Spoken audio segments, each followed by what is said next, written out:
was Tiptoe and Tango by Sarah Watts. This is the A3 piece of the ABRSM Grade 3 Flute exam pieces from 2022. Taking a look at the start of the piece, we are in 2/4 time, so we have 2 crotchets in a bar. The key signature shows us we have 2 flats, and also we have F sharps consistently throughout the piece, so we are in G minor. Having a look at the 2 flats first, we have thumb and first finger on your left, first finger and pinky on your right for the B flat.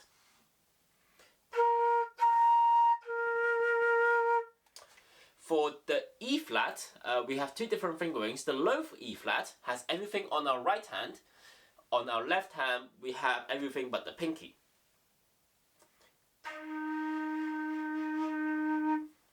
Now, as this is quite a low note, you might want to rotate your flute a little bit towards yourself. The fingering for the middle E flat is similar. We're just not having our first finger on the left hand.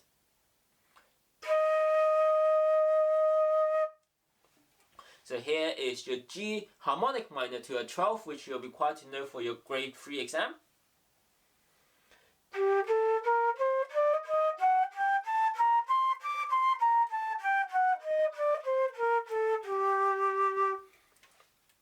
Now there is one bit in the middle where we have C sharps and also an E natural, which brings us to a D minor. The C sharp is just your pinky on your right hand.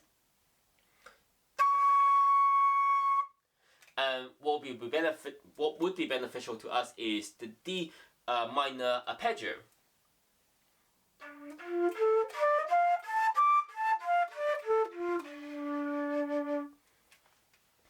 We have written here the speed at crotchets equals 84, which is about this kind of speed.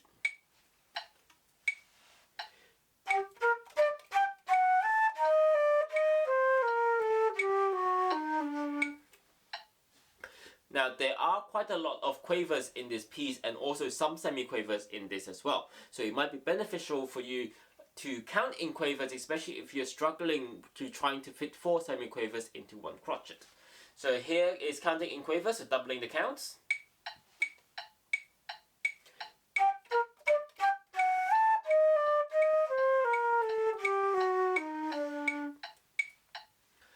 Also written here is light and rhythmic, so we're going to follow the staccato directions, playing to the rhythm, not playing overly loud on dynamics or overly accenting the notes. This piece is kind of in ABCA form or ABA form depending on how you look at it. The first A section is in bar 5 to 12.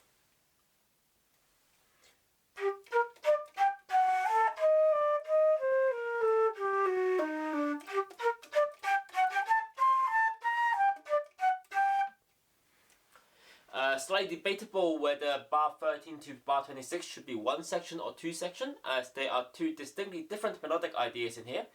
The first one being bar 13 to 20.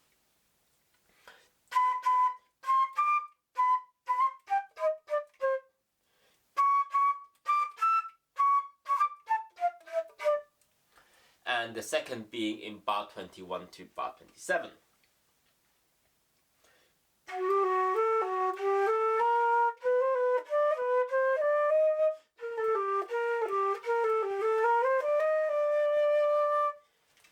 And then we have 1 bar which transitions us back into section A, which is exactly the same notes, just with slightly different dynamics.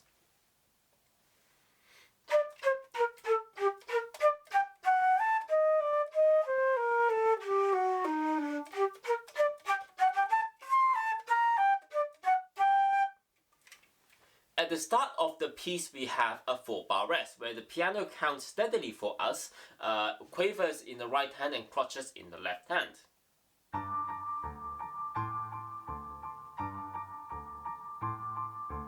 So you can hear the left hand going bum, bum, bum, bum, bum, bum, bum, bum. That's going to help us keep count of where the piano is in according to the bar numbers. Throughout the rest of the piece, we are going to be playing with the piano, so it's not going to be difficult to come in, because even if we're resting the piano, we'll be counting in quavers or in crotchets to help us count us in. So here is a demo of coming in with the flute at the very start.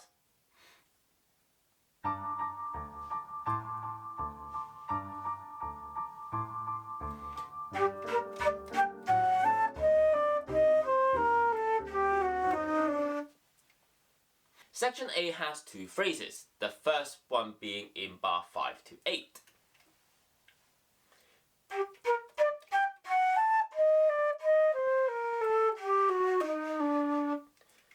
The rhythm is quite straightforward, we just have quavers. The tonguing needs a bit of attention. First we have staccatos in bar 5, then slowing in pairs in bar 6, and then slowing in fours in bar 7 to 8.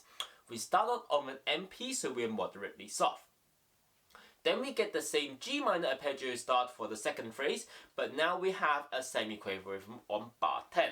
Counting with the metronome, we have 1 and 2 and 1 and 2 and 1 and 2 and. After that we are in MF and we just have quavers starting from bar 10. Look out for the articulation. We have staccatos and an accent in the last three quavers, and the semi-quaver rhythm isn't slurred or staccato, it's just tongued.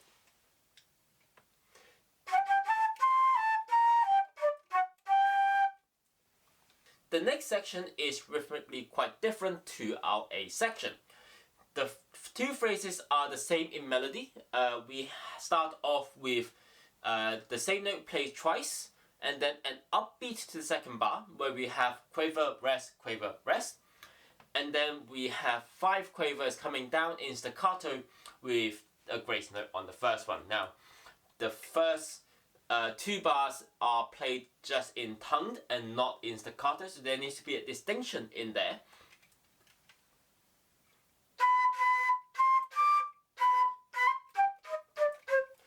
The 5 quavers coming down are a lot shorter because of the staccato.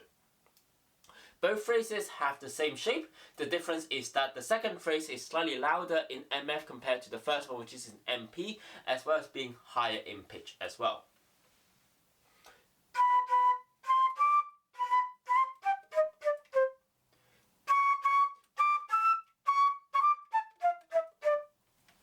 Now in the second phrase we also have our highest note, which is the high E. So we have on the left hand thumb, first finger, second finger, on the right hand, first finger, second finger, and pinky. Now for the grace note, just use your normal fingering, and on the second one, from the C sharp leading to the D, remember we're now playing the high D notes, so we have going from the C sharp, just your pinky, to on your left hand thumb, second finger and third finger. Nothing special there, just really fast fingering. Following the B section, we have either the second half of the B section or a bridge, depending how you classify this piece structure to be in, which takes us back to the first section. Now in this bit we have a rhythm that is played 3 times, and on the last time the ending changes.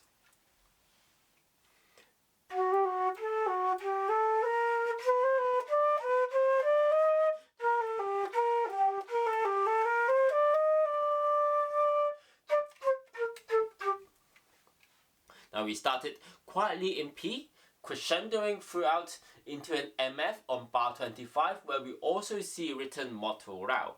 Now rao is short for rallentando, meaning gradually slowing down, and motto means a lot.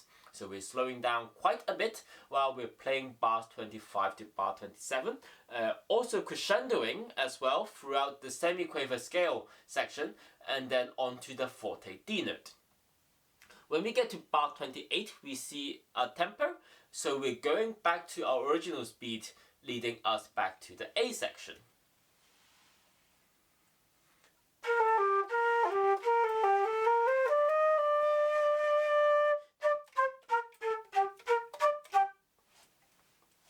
Now the last section is exactly the same notes-wise as the first time we play it, just that we are now ending on a forte instead of an MF.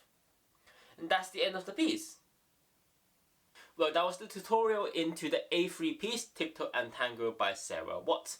I really had fun with this piece, especially with the syncopation rhythm during the second section. The rhythm isn't too difficult, it's mostly quavers with a bit of semi-quavers thrown in the mix. The thing to look out for here really is your dynamic range and also your articulation, making sure you have your staccatos and tongued and slurred correct. Hopefully that was useful to you. I'll be putting up the rest of the pieces soon for grade 2. Check out my other 2 pieces I've done for the A piece already. Give a like and subscribe if you like what I did here. Put a comment down below if you want me to go over anything specific, or if you want to share your own tips and tricks with other viewers. And I'll see you next time in the next video of Master of None. Bye!